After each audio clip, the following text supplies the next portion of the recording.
ಅತಿಥಿಗಳು ಸೇರಿ ಈ ಒಂದು ಅನುಮತಿಯನ್ನ ಮಾಡಬೇಕು ಅಂತ ಕೇಳ್ಕೊಳ್ತೀವಿ. ಜೋರ ಚಪ್ಪಾಳೆ ಬರಲಿ. ಎಲ್ಲರಿಗೂ ಕೂಡ ಜೋರಾದ ಚಪ್ಪಾಳೆ ಬರಲಿ. ಇವರು ಬಹಳಷ್ಟು ಕೆಲಸಗಳನ್ನ ಮಾಡ್ಕೊಂಡು ಬಂದಿದ್ದಾರೆ. ಮುಂದಿನ ದಿನಗಳಲ್ಲಿ ಕೂಡ ವೈದ್ಯಕೀಯ ಕ್ಷೇತ್ರಕ್ಕೆ ಅವರ ಸೇವೆ. ಒಂದು ಆರ್ಟಿಕಲ್ ಬರೆದಿದ್ದೆ ನಾನು, ಅದು ದೀಪಾವಳಿ ಸಂದರ್ಭದಲ್ಲಿ. ಬೆಳಕಿನ ಹಬ್ಬದಲ್ಲಿ ಆರದಿರಲಿ ದೃಷ್ಟಿ ದೀಪ ಅಂತ ಬರೆದಿದ್ದೆ. ಅದೇ ಅಲ್ಲಿ ಬೆಂಗಳೂರಿನಲ್ಲಿ ಮಿಂಟೋ ಆಸ್ಪತ್ರೆ, ಅಲ್ಲಿ ನಮ್ಮ ವಿಜಯ ಕರ್ನಾಟಕ ಆಫೀಸ್ ಇದ್ದಿದ್ರು ಕೂಡ ಮಕ್ಕಳು ಕೂಡ ಪಕ್ಕದಲ್ಲಿತ್ತು. ಪ್ರತಿ ವರ್ಷ ದೀಪಾವಳಿ ಬಂದಾದ ಕೂಡಲೂ ಕೂಡ ನೂರಾರು ಮಕ್ಕಳು ಬಂದು ಹಾಸ್ಪಿಟಲಲ್ಲಿ ಅಡ್ಮಿಟ್ ಆಗೋರು, ಕಣ್ಣನ್ನ ಕಳ್ಕೊಳ್ಳೋರು. ಪಟಾಕಿ ಹೊಡೆಯೋಣ, ಹೌದು, ಸಂಭ್ರಮಾಚರಣೆ ಅಲ್ಲೂ ಬೇಕು. ಆದರೆ ಅದರಿಂದ ಆಗುವಂಥ ಅವಘಡಗಳಿಂದಾಗಿ ಶಾಶ್ವತವಾಗಿ ಈ ದೃಷ್ಟಿ ದೀಪವನ್ನು ಕಳ್ಕೊಂಡು ಬದುಕನ್ನು ಕತ್ತಲೆ ಮಾಡ್ಕೊಳ್ತಾರಲ್ಲ ಮಕ್ಕಳು, ಅವ್ರ ಬಗ್ಗೆ ನನಗೆ ಹೊಟ್ಟೆ ಹೊರತು ಅದ್ರ ಬಗ್ಗೆ ಬರೆದಿದ್ದೆ. ಇದನ್ನು ಯಾಕೆ ಉದಾಹರಣೆ ಕೊಡ್ತೀನಿ ಅಂತಂದರೆ, ದೃಷ್ಟಿ ಅನ್ನೋದು ಬಹಳ ಮುಖ್ಯವಾದದ್ದು. ಮನುಷ್ಯನಿಗೆ ಹಣ ಅನ್ನೋದು ಬದುಕು ನಡೆಸೋದಕ್ಕೆ ಬೇಕೇ ಹೊರತು ಆರೋಗ್ಯ ಅನ್ನೋದು, ಅದರಲ್ಲೂ ವಿಶೇಷವಾಗಿ ದೃಷ್ಟಿ ಅನ್ನೋದು ಅದೆಲ್ಲದಕ್ಕಿಂತ ಮುಖ್ಯವಾದದ್ದು. ಡಾಕ್ಟರ್ ಅಗರ್ವಾಲ್ ಸರು ಎಲ್ಲ ಒಳ್ಳೆ ಕೆಲಸವನ್ನು 10 ವರ್ಷಗಳಿಂದ ಮಾಡಿದ್ದಾರೆ. ನಮಸ್ಕಾರ ಮೈಸೂರು. ಇವತ್ತು ನಮ್ಮದು ಅಗರ್ವಾಲ್ ಕಣ್ಣಿನ ಆಸ್ಪತ್ರೆ ಮೈಸೂರು ಶಾಖೆ ಓಪನ್ ಆಗಿ 10 ವರ್ಷ ಆಯಿತು. 2016ರಲ್ಲಿ ನಾವು ಮೊದಲನೇ ಶಾಖೆ ಇಲ್ಲಿ ಓಪನ್ ಮಾಡಿದ್ವಿ. ಸೊ 2016ರಲ್ಲಿ ನಾವು ಒಂದೇ ಶಾಖೆ ಇತ್ತು. ಇವಾಗ 26ರಲ್ಲಿ ಅಂದರೆ 10 ವರ್ಷದ ಸಮಯದಲ್ಲಿ ನಾವು 7 ಶಾಖೆಯನ್ನು ನಾವು ಮೈಸೂರು ವಿಭಾಗದಲ್ಲಿ ನಡೆಸ್ತಾ ಇದ್ದೀವಿ ಅಂತ ಹೇಳೋಕ್ಕೆ ಒಂದು ಹೆಮ್ಮೆಯ ವಿಷಯ. ಇದೆಲ್ಲಕ್ಕೂ ಕಾರಣ ಅಂದರೆ ಮೈಸೂರು ಜನತೆ ನಮ್ಮ ಮೇಲೆ ಇಟ್ಟಿರೋ ಒಂದು ನಂಬಿಕೆ, ಆ ವಿಶ್ವಾಸದಿಂದ ನಾವು ಇಲ್ಲಿವರೆಗೂ ಮುನ್ನಡ್ಕೊಂಡು ಬಂದಿದ್ದೀವಿ. ನಮ್ಮದು ಮೈಸೂರಲ್ಲಿ 3 ಸೆಂಟ್ರ್ ಇದೆ. ಒಂದು ಕುವೆಂಪು ನಗರಲ್ಲಿ, ಒಂದು ಜಯಲಕ್ಷ್ಮೀಪುರಮಲ್ಲಿ, ಇನ್ನೊಂದು ದೇವರಾಜ್ ಮಾರ್ಕೆಟ್ ಹತ್ರ ಇದೆ. ಇನ್ನೂ 4 ಸೆಂಟ್ರ್ಗಳನ್ನು ನಾವು ಐ ಕ್ಲಿನಿಕ್ಸ್ ಅಂತ ಹೇಳ್ತೀವಿ. ಈ ಸೌಲಭ್ಯ ಬೇಸಿಕ್ಲಿ ಮೈಸೂರಿಂದ ಹೊರಗಡೆ ಇರೋ ಜನಕ್ಕೆ, ಹಳ್ಳಿಗಳಿಂದ ಎಲ್ಲ ವ್ಯವಸ್ಥೆಗೂ ಅವ್ರು ಇಲ್ಲಿವರೆಗೂ ಬರೋಕ್ಕಾಗಲ್ಲ ಅಂತ ಒಂದು ಉದ್ದೇಶದಿಂದ ಅಗರ್ವಾಲ್ ಕಣ್ಣಿನ ಆಸ್ಪತ್ರೆ ಆ್ಯಕ್ಚುಲಿ ಐ ಕ್ಲಿಯರ್ ಅಂತ ಒಂದು ಸೌಲಭ್ಯವನ್ನು ಸ್ಟಾರ್ಟ್ ಮಾಡಿದ್ದಾರೆ. ಈ 4 ಸೆಂಟ್ರು ನಮ್ಮ ಮೈಸೂರು ಇದಕ್ಕೆ ಇದೆ. ಒಂದು ವಿರಾಜ್ಪೇಟಲ್ಲಿ, ಇನ್ನೊಂದು ಕುಶಾಲನಗರಲ್ಲಿ, ಒಂದು ಹುಣಸೂರಲ್ಲಿ, ಇನ್ನೊಂದು ಕೊಳ್ಳೇಗಾಲಲ್ಲಿದೆ. ಸೊ ಈ ಸೌಲಭ್ಯವನ್ನು ಔಟ್ಸ್ಕಟ್ ಜನನ ಮೈಸೂರು ಈ ಸೌಲಭ್ಯ ತೊಗೊಳ್ಬೇಕು.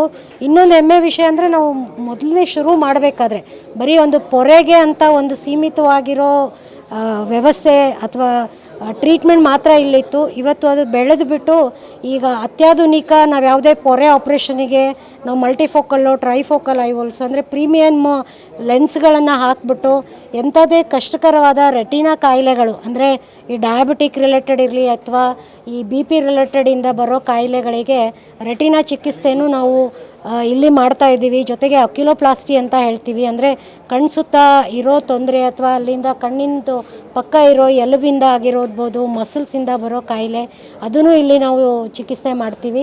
ಇನ್ನೊಂದು ರಿಫ್ರಾಕ್ಟಿವ್ ಸರ್ಜರೀಸ್ ಅಂತ ಹೇಳ್ತೀವಿ. ಅದೊಂದು ಹೆಮ್ಮೆ ವಿಷಯ ಅಂದರೆ, ಈಗ ನಾವು ಒಂದು ವಯಸ್ಸು ಅಂದರೆ ಯಂಗ್ ಏಜಲ್ಲಿ ನನಗೆ ಕನ್ನಡಕ ಹಾಕೋಕ್ಕೆ ಇಷ್ಟ ಇಲ್ಲ ಅನ್ನೋದಾದರೆ ಅದನ್ನು ರಿಫ್ರಾಕ್ಟಿವ್ ಪ್ರೊಸೀಜರ್ಸು ನಾವು ಇದೇ ಮಳಿಗೆಯಲ್ಲೇ ಮಾಡ್ತೀವಿ. ಸೊ ಈ ಗ್ಲಕೋಮಾ ಅನ್ನೋದು ಈವನ್ ಒಂದು ಸೈಲೆಂಟ್ ಕಿಲ್ಲರ್ ಡಿಸೀಸ್ ಥರ, ಅದಕ್ಕೆ ರಿಲೇಟೆಡೂ ಸಂಬಂಧಪಟ್ಟದ್ದು ಟೆಸ್ಟ್ಗಳಾಗಿರ್ಬಹುದು ಅಥವಾ ಆಪ್ರೇಷನ್ ಆಗಿರ್ಬೋದು ಅಥವಾ ನಾವು ಐ ಡ್ರಾಪ್ಸಿಂದನೂ ಕ್ಯೂರ್ ಮಾಡೋ ಅಂಥ ಒಂದು ಲೆವೆಲ್ವರೆಗೂ ಇದು ಬೆಳ್ಕೊಂಡಿದೆ.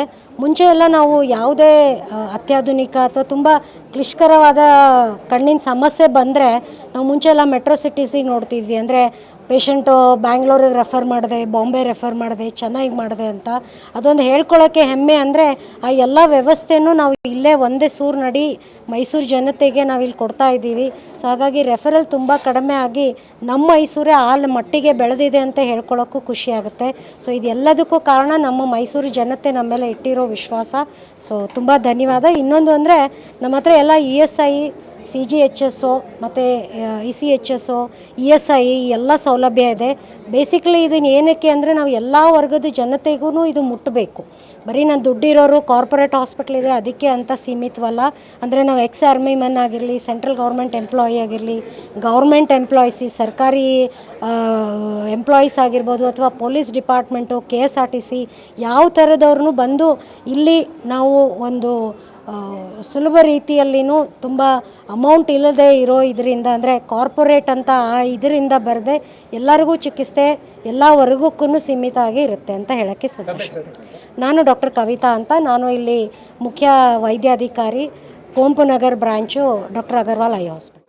ತುಂಬ ಚೆನ್ನಾಗಿ ನನಗೆ ಮಾಡಿದ್ರು, ಏನು ತೊಂದರೆನೂ ಇಲ್ಲ, ಯಾರು ಬೇಕಾದ್ರೂ ಮಾಡಿಸ್ಕೋಬೋದು, ಯಾವ ತೊಂದರೆನೂ ಇಲ್ಲ. ತುಂಬ ಚೆನ್ನಾಗಿ ಮಾಡಿದ್ರು ಆಪ್ರೇಷನ್ನ. ನಮ್ಮನ್ನ ಮಾತಾಡ್ಸ್ಕೊಂಡೇ ಮಾಡಿದ್ರು. 10 ನಿಮಿಷ 15 ನಿಮಿಷ ಆಗ್ತಾಯಿಲ್ಲ, ಇನ್ನೇನಿಲ್ಲ, ನಮ್ಗೆ ಯಾವ ತೊಂದರೆನೂ ಇಲ್ಲ. ನೋಡಿ, ಒಂದು ಕಣ್ಣು 3 ದಿವಸ ಮಾಡಿದ್ರು, 3 ದಿವಸ ಆದ್ಮೇಲೆ ತಿರ್ಗಾ ಇನ್ನೊಂದು ಕಣ್ಣು ಮಾಡಿದ್ರು. ನಾನು ತುಂಬ ಚೆನ್ನಾಗಿ ಕಾಣ್ತಾ ಇದೆ ಕಣ್ಣು. ನಾನು ತುಂಬ ಸಂತೋಷವಾಗಿದ್ದೀನಿ, ತುಂಬ ಸಂತೋಷವಾಗಿದ್ದೀನಿ. ಅವರು ಪವನ್ ತೆಗೆ, ಅವರಿಗೆ ಹೆಸರು ಪವನ್ ಜೋಶಿ ಅಂತ. ಅವರು ಪವನ್ ಕುಮಾರ್ ಅಲ್ಲ, ಅವರು ದೇವರು ನಮಗೆ. ಅವರು ನಮಗೆ ಹೃದಯಪೂರ್ವಕವಾಗಿ ನಮಗೆ ಆಪರೇಷನ್ ಮಾಡಿ ನಮಗೆ ತುಂಬ ಸಂತೋಷ ಪಡಿಸಿದ್ದಾರೆ. ಈ ಜನನ ನೋಡೋದಕ್ಕೆ ನನಗೆ ತುಂಬ ಸಂತೋಷ ಆಗ್ತಾ ಇದೆ. ನಾನು ಇವಾಗ ಆ ಥರದಲ್ಲಿ ತುಂಬ ಸಂತೋಷ ಪಡ್ತಾ ಇದ್ದೀನಿ. ನನಗೆ ಕಣ್ಣೆ ಕಾಣ್ತಾನೆ ಇರಲಿಲ್ಲ 15 ದಿವಸ ಮುಂಚೆ. ನಾನು ಏನು ಮಾಡಲ್ಲಮ್ಮ ಅಂತ ಹೇಳಿದೆ. ಆಮೇಲೆ ನೋಡಿದ್ರೆ ನಮ್ಮ ಮನೆ ಎದುರುಗಡೆಯಲ್ಲಿ ಸೋಮಶೇಖರ್ ಅಂತ ಇದ್ರು, ಅವರು ಕಣ್ಣು ಮಾಡಿಸ್ಕೊಂಡೆ. ನಾನು ತುಂಬ ಚೆನ್ನಾಗಿ ಮಾಡ್ತಾರೆ ಅಂತ ಹೇಳಿದ್ರು. ಹೋಗಿ ಧೈರ್ಯವಾಗಿ ಹೋಗಿ ನಾನು ಹೋಗಿ ಹೇಳಿದೆ. ಅವರು ಏನು ತೊಂದರೆ ಇಲ್ಲ, ತುಂಬ ಚೆನ್ನಾಗಿ ಕಣ್ಣು ಬರ್ತದೆ ಅಂತ ಹೇಳಿದ್ರು. ನಾನು ತುಂಬ ಸಂತೋಷ, ನಾನು ತುಂಬ ಆಸೆಯಾಗಿ ಕಣ್ಣು ಆಪರೇಷನ್ ಮಾಡಿಸ್ಕೊಂಡೆ. ನಾನು ತುಂಬ ಸಂತೋಷ ಆಗ್ತಾ ಇದೆ. ನಾನು